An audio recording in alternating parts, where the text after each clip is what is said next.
I remember as a child having some really intense dreams. They're so detailed and so vivid that when I woke up, I didn't know if it was reality or if it was in fact a dream. Well, then later I overheard somebody talking about these things called night terrors. I didn't know what they were, so I just assumed they could be defined as really intense dreams. Based on my definition, I was having night terrors. I also associated them with something very deeply psychological, so all of a sudden I have night terrors and a deep psychological problem. Well, I did some research and I found out that I was not right. I also found out that I was not alone in my thinking, that the biggest problem with night terrors is that people just don't know about them. They take something that's fairly harmless and just overreact. And I don't want that to be your story. It's very important to know about them because you never know where it's going to happen. You could have one, you could have a roommate that has one, you may have children someday that experience them. So I'm going to tell you a little bit more about them. I'm going to tell you what exactly they are. I'm going to tell you what causes them, and then I'm going to tell you how to treat them. So first of all, what are they? A lot of people think that the term nightmare and night terror are interchangeable, and that's just not true. Really, the only similarity between the two is that they happen while you sleep, but even then they happen at different stages in sleep. See, we sleep in cycles, and Dr. Ferber goes over these cycles in his book titled Solve Your Child's Sleep Problems. There's two main phases. There's non-REM, or non-rapid eye movement, and then there's REM, or rapid eye movement. And going even further, non-REM is split up into 4 stages. As you go deeper into the stages, you're falling deeper into sleep, your heart rate is slowing down, and your breathing is slowing down. By the time you're in stage 4, you are so deeply asleep that it's not uncommon to skip a breath. Then from there we go into REM sleep, or rapid eye movement. This is where dreaming occurs, and because nightmares are just scary dreams, this is where nightmares take place. Night terrors, however, are what is called a partial waking. Another example of a partial waking would be talking in your sleep or sleepwalking. These take place in stage 4 non-REM. That's just one difference. There are so many more. Dr. Ferber goes over these also in his book. Another difference is the child's behavior and appearance. When a child is having a nightmare, you won't know until they wake up and tell you that they were scared.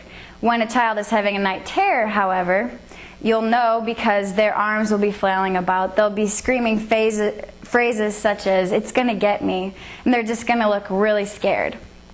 Another difference is responsiveness. When a child has a nightmare, they're going to want you to be there. They're going to want your comfort. But when they're having a night terror, they're most likely going to push you away. Another thing is the return to sleep. After a nightmare, the child's going to be terrified, so it may take it may take a couple hours for them to fall back asleep. However, if they have a night terror, they're just going to go right back to sleep because they don't know they were even scared. To go along with that, since they don't remember the night terror, they won't be able to give you any kind of a description of a dream. To give you a little feel of what the child is experiencing, Dr. Ferber uses this example. He says that, imagine you've gone to sleep, and an hour later you hear a gunshot. You wake up, but you're still kind of groggy. You know you need to do something, but it just takes a couple of seconds to wrap your brain around enough information to take action. Well, it's those couple of seconds that's what it might feel like. So I hope you have a better understanding of what it is, but why do they happen? Well, there's 3 main influences. There's age, environment, and there's triggers. First of all, age. In children up to about age 6, it's developmental. Like I said, it's a partial waking. And these partial wakings will occur in all children. They just may not be as extreme in some.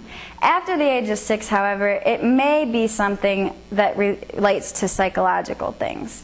For example, a parent's divorce, a new baby being born into the family, or moving. There's a story about a patient named Christopher. And Christopher was 8 years old. He never really had any problem going to sleep until they moved. And all of a sudden, he was talking in his sleep, then that developed into walking in his sleep, and eventually he was having full-blown night terrors. So environment plays a big role. Another thing is triggers.